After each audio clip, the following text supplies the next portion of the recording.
Hello, everybody out there. This is Robert Price, owner of Elite Minds. Thanks for hopping in this evening with me.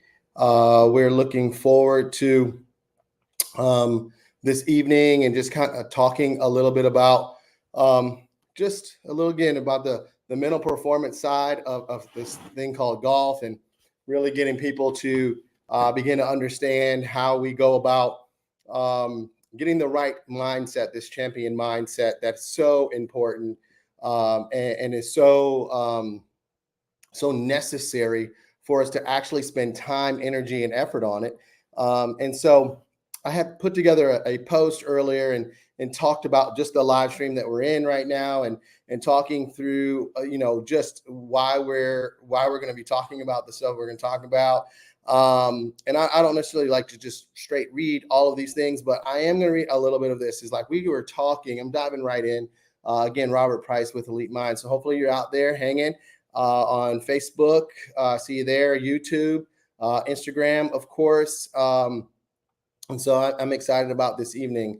So I'm diving right in just to be, make sure that your time is valued as well. So I want to get right to this. And so the one thing that I have been talking about and learning even more about, you do something for a little over 20 years. Some people believe or think that there's no room for growth. But every time I'm around people, working even with clients, I'm able to ask them questions of the work that I'm doing. Is what's working for them?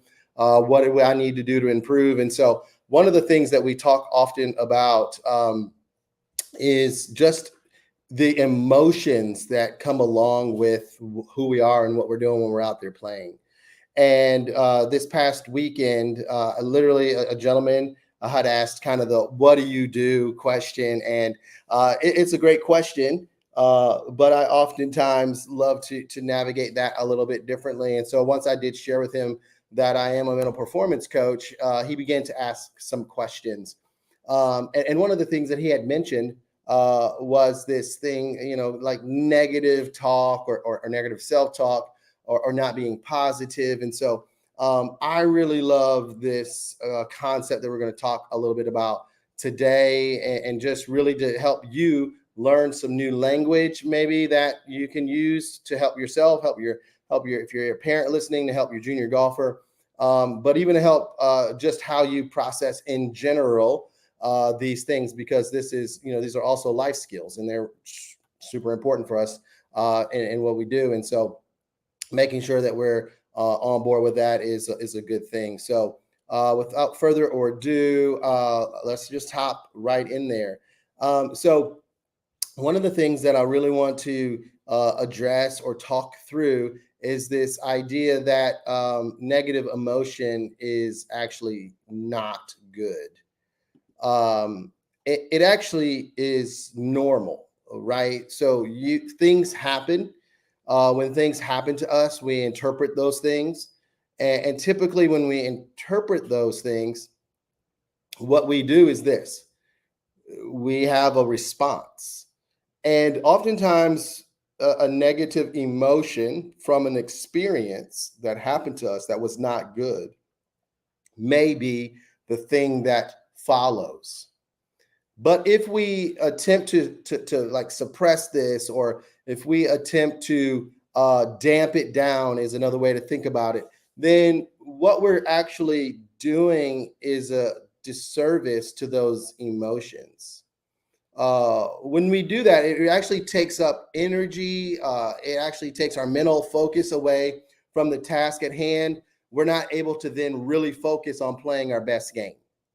So what we do, if we avoid these negative emotions, if we say that, oh, I don't want them, then it actually begins to add more pressure, more shame, more guilt. And we don't want any of those things. Actually, we want to not have those emotions, those feelings. Those begin that momentum, that bogey train, or that the round gets out of control and we're not able to somehow control it. And that is true. And so that's the reason why we can't change a bad round into a good round. The real reason is because we try to avoid sometimes the negative emotions that happen to us while we're out on the golf course.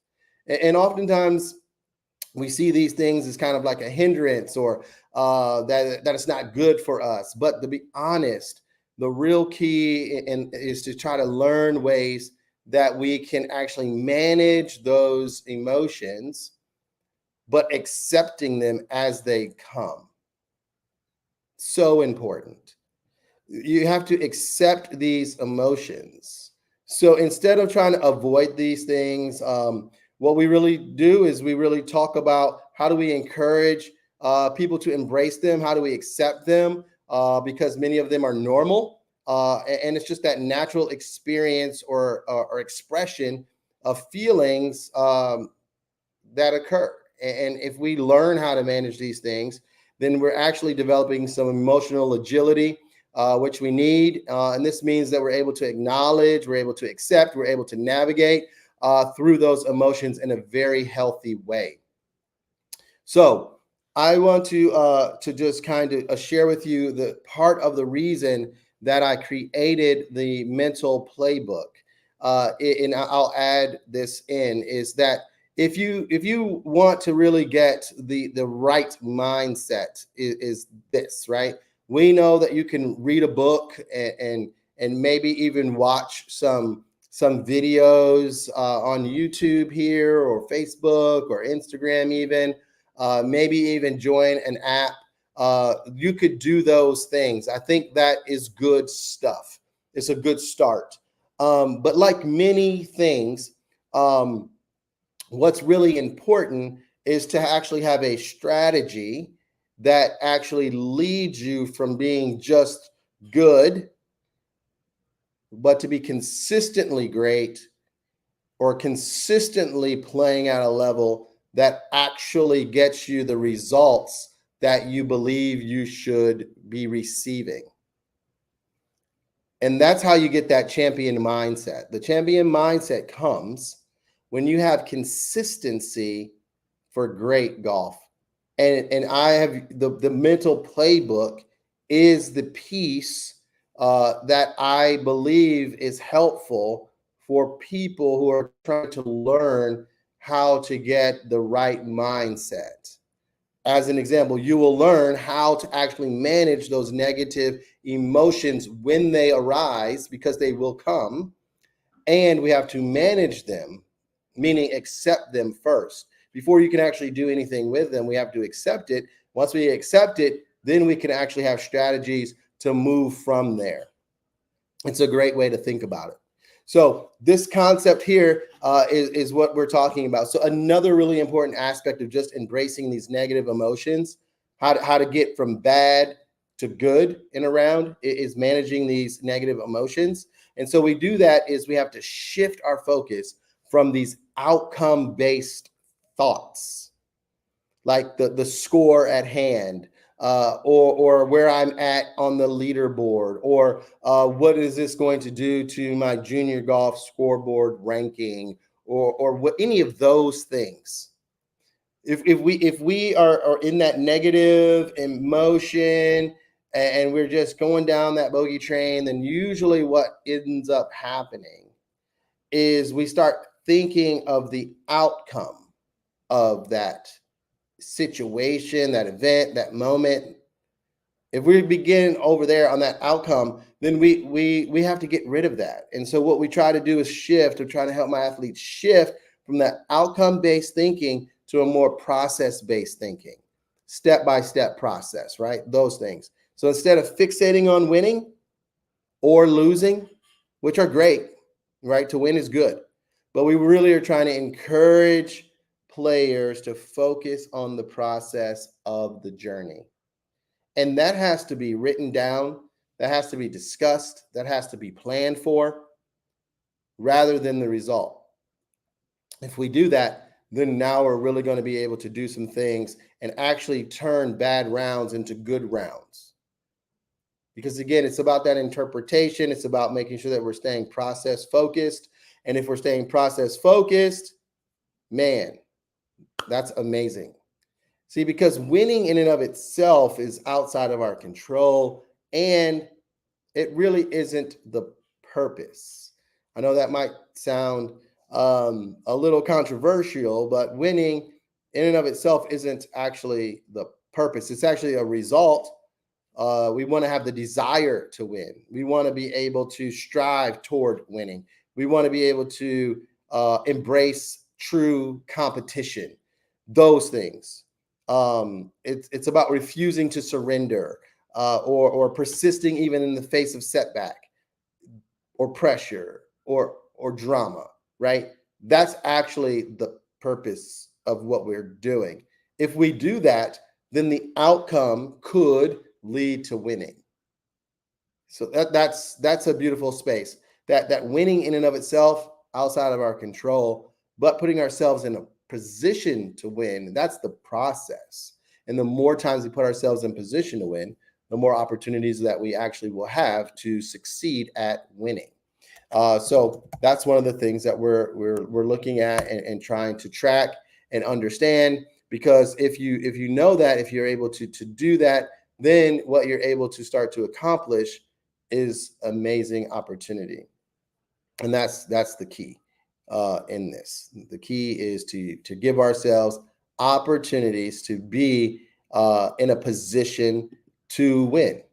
And ultimately, that is why the mental playbook is designed, is to help athletes get into a position to be able to win. So that is what we're looking for. That's what we're trying to accomplish when we're thinking about this. So really making sure that this is top of mind. It is part of the process for your junior golfer, because if that's the case, then we're now able to really dig in here and make sure that we're beginning the steps toward creating the mindset of a champion. It's an awesome thing. So with that being said, I have a couple of questions here that I will answer that have come in already. So I will make sure that I will walk through some of those things. I see some friends of mine here on Instagram. So good to see you guys. I'm saying hello to you.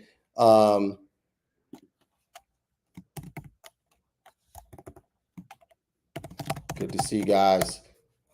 So this is one of the things that I really want to learn more about and just share in this process with you guys. So this creating this attitude that we can actually not be so outcome based thinking.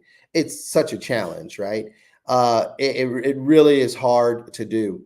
But if we are not spending time talking about what is the process, then that's where we are falling short. We're falling short there. Is figuring out, well, what is it that we actually are looking to accomplish in this round or in these set of three holes. So one of the beautiful things is working with a collegiate golfer, and we kind of started this process for him and really getting him to understand, like, hey, what are we going to do to work through these process goals, or this to create a way to be thinking process based. And so literally what we began is we're going to just simply play golf in 3-hole increments. It's an amazing opportunity. So we're going to do that. We're going to give that a try. We're going to walk through how that's going to look for him. But in that, he's got his own processes, whether they're score related, meaning birdie opportunity, proximity to hole, putts per green for those 3 holes. And so he's creating what his process is going to look like that he wants to focus on. And so we're going to do that for the first 3 holes, and then we're going to do that for the second 3 holes, and then so on and so forth throughout that round of golf. So that way, when you're able to really take a look back, you're actually looking at, did I accomplish these things that I set up for my process? And so that's what we're looking to accomplish. That's what we're going to spend our energy on and focus on, because then we're really able to make sure that that desire to want to win, the desire or the will to strive is actually present, so that we're not making these big mistakes in the moment, and that we're actually able to slow ourselves down, think a little bit, and process some things for us. So that's really, really important. And one of the processes that we go through and walk through with this particular player is going to set him up for greater success this particular spring season. I'm excited about where he's going. So here is that dreaded question again, right? Is winning what I'm striving to do? And this is, again, it's just a controversial statement, but the goal actually isn't winning, right? It is actually setting ourselves up for the chance or the opportunity or the position to win. The goal would be to make sure that we're meeting the processes that we've set up for ourselves. And if we do that, that then is what we should be judging our successes on. And we could do that through a number of things, whether it's looking at statistics, whether it's looking at particular games that we play out there, or things that we're looking to accomplish within the round. And so if we're able to do that and accomplish those things, then when you actually stop, think, and look back and evaluate, those are the things that you're evaluating, right? So it's about having this desire or this drive for improvement, never being content with the accomplishment, because the accomplishment oftentimes is that, the outcome. And so we have to be able to look, am I okay with the process that I took today or this week or this round or these 2 or 3 or 4 or 5, 6 hours that we were out here doing what we did? Same goes with practice. We could set our practices up in a way that we're actually looking at process over outcome.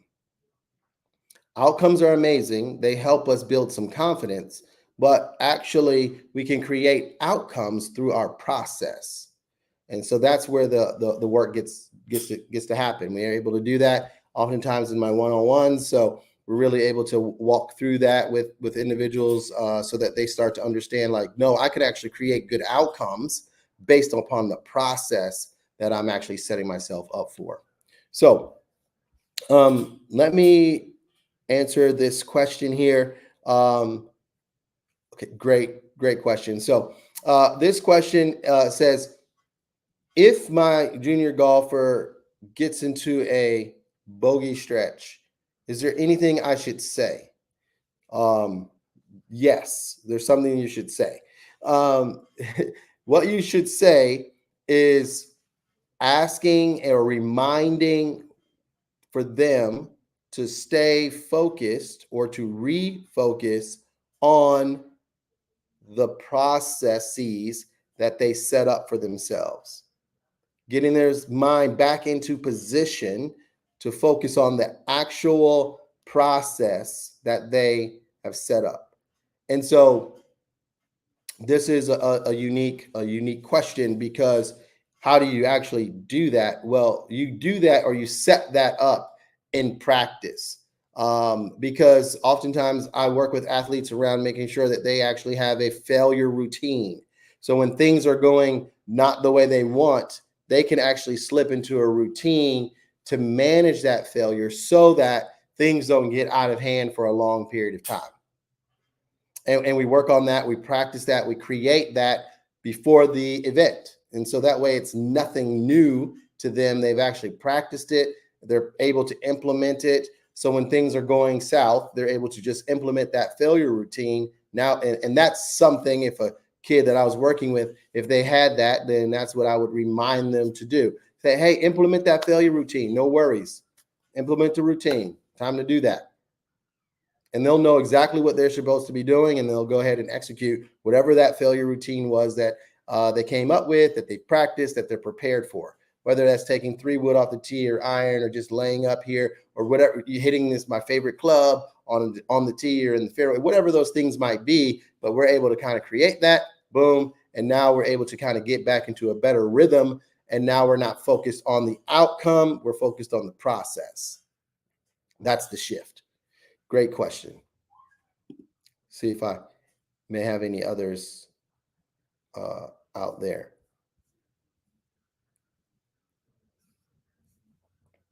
Yes. Okay. This question is a good question. How do you, as a parent, not spend all the energy and effort on the winning? um, that's a good question. How we do that is actually a challenge. We want our kids to do well. This essentially is the trophy generation now. Every you participate, everybody gets something. But what we really want to do is, again, as the parent, the winning is fantastic. It's like amazing. Uh, I encourage that, right? That's a good thing. But I really want us to be thinking about how do we actually improve their desire to win, and how do we do that? We actually start asking them, what is the process, the things, the ingredients that gets them in a position to win more consistently? That's what we do as parents. And we praise that. That's what we do. We praise the process. We don't actually praise the outcome. Oftentimes, what we do is we fail to reward, if you will, as a parent, someone meeting their process based goals. Those are just as important as meeting the win or whatever that is. I mean, to meet the process, like, what did you set out to accomplish today? Did you actually accomplish those things? And rewarding that, focusing our energy on that. So as a parent, if we're able to do that, that's actually the thing that we need to spend our energy and effort on. And it goes the same for the youth, the kid, the junior that's playing the sport, whatever it is. They actually need to also focus or put their mind on the processes that they actually accomplished and celebrate those. And we do that by setting that up, by making sure that they're aware of what it was that they accomplished. That's the evaluation of the round. Oftentimes, again, when I'm out there, just asking some of my clients or friends who are playing, or those juniors that I know, say, so how was your round? The first response typically is, well, I shot X or I shot Y. But I always remind them, that's not actually how your round was, right? Your round, what did you do out there? What were you looking to accomplish? So really understanding that is actually what, as parents and actually as juniors, we should be making sure that is our focus, and that's what we're looking at, and that's what we're trying to get our golf and ourselves to remind ourselves that this is the thing that's really important, is the process. Did we actually accomplish the things that we set up for ourselves during this particular round? And again, winning again is amazing. But again, if you're in a field of 30 or 40, then top 5, top 10, is what we're looking for sometimes, or an opportunity to get ourselves in the position to win. Maybe we're in the final group or the second to last group. And, those are the things that we're looking to create a mindset around. So that way, again, that we're not looking or fixating on winning or losing, but we're encouraging ourselves to focus on that process of the journey that gives us these opportunities to win. And that's how we actually get consistently great at what we're doing, is that we're constantly putting ourselves in position to actually win by being and meeting the process goals that we've set up for ourselves. So again, for some of those who just hopped in, it's good to see you guys out there. This whole concept of moving from good golf to consistency for great golf, really, that, it's good to have these books and to make sure that we can read articles and things of that, but it's the implementation of those things that's truly important. And through that playbook, there's an opportunity to do that. So just kind of keeping that in mind, there's an opportunity for that. So that you get some one-on-one opportunity. You actually get to break some of these things down and have that expert be able to walk you through what processes are actually worth considering or going after. Again, it can be very easy to just get trapped in even statistics sometimes, greens and regulations or things of that sort. But it's like, how do we actually get that? What are the things that we're looking to accomplish? Are we actually avoiding three putts? And how do we do that? Are we able to make sure that we are making par from 30 yards or 40 yards or 50 yards or saves, things like that? Those become some of our process-based thinking goals, and those become the things that we then spend our energy and effort on. Awesome. Thank you guys for joining me out there. I really appreciate you watching. I have another question here.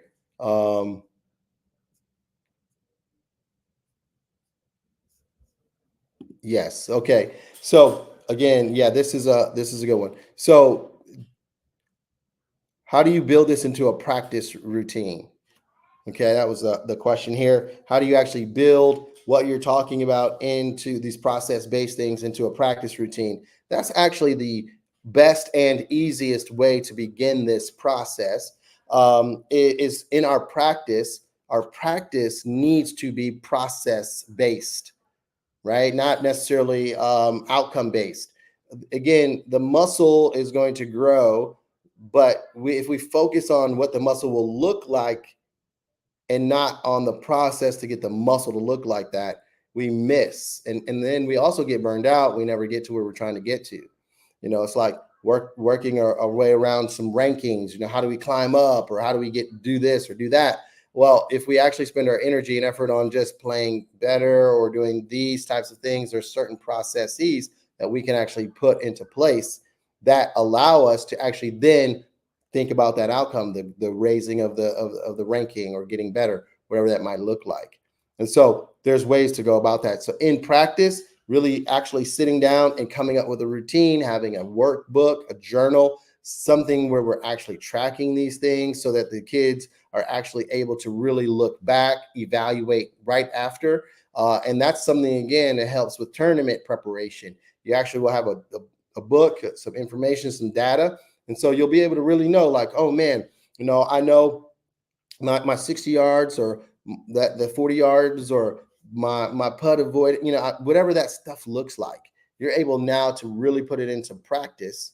And then now that way you can really figure out that failure routine and how do we go about doing that. Well, I know that I do really well from 70 yards and not as well from 30 yards. That you did that in your workouts, your practice, and you have those outcomes from practice. But now you know what the process is that's going to get you to 70 versus 30. So that might mean instead of hitting a 3-wood, you're going to hit a 5-iron or something like that. So that way you're laying yourself back to this particular area that because you've seen it in the last month or two in your tournament prep. So now you're ready to execute that particular shot and you feel more confident about that. So that's what we're looking for. That was a great question. So in practice, that's actually where you do this. That's where you begin this process, that journey of being process-based and process-oriented. And so that's a win right there. I see I have a question here on Instagram. So Koa asked, what if you're playing a 2-day tournament and you accomplish your goal on day 1? What mindset do you need to go into day 2? Well, Koa, that's a great question. Hopefully you have a goal for day 2 as well, depending on what that actual goal was. So if day 1's goal was a particular thing like score or greens percentage in regulation or putts in regulation, to make sure that we actually have goals for both days. If we're playing a 3-day, same concept, making sure that we actually have goals for each day of that tournament.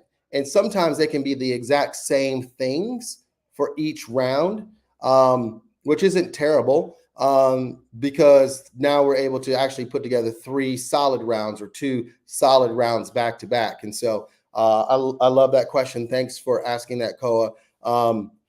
Making sure ultimately that we have goals set up or processes set up to accomplish for each round is the key to there. So making sure that we're doing that.